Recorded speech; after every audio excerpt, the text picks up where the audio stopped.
On dépense parfois des fortunes en jouets pour chiens, alors qu'on a déjà à la maison tout ce qu'il faut pour le fatiguer intelligemment.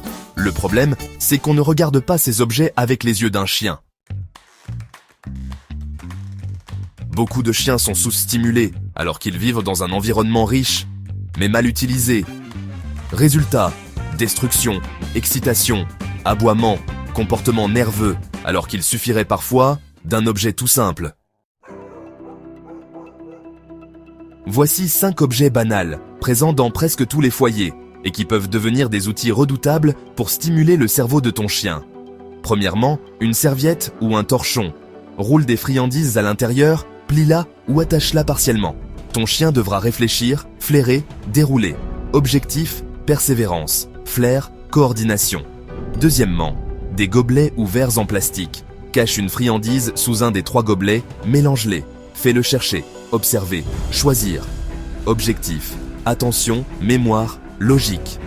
Troisièmement, un carton ou une boîte à chaussures. Découpe des ouvertures, glisse des objets à flairer ou pousser. Peut aussi contenir un trésor à découvrir.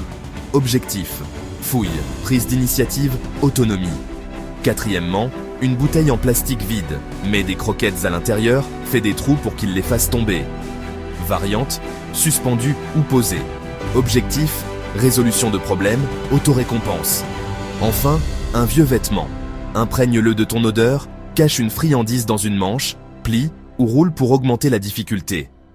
Objectif, lien affectif, flair, exploration douce. Ce ne sont pas des gadgets, ce sont des défis mentaux qui transforment son énergie nerveuse en focus et satisfaction.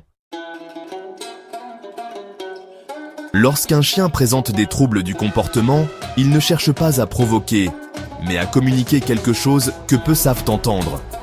Certains choix du quotidien peuvent aggraver ces troubles, sans même que cela ne soit perçu.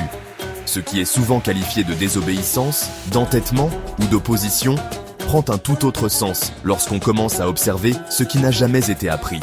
C'est là que la compréhension bascule et que le comportement se transforme, naturellement, sans effort imposé. Les repères qui permettent cette bascule sont partagés juste en dessous de cette vidéo.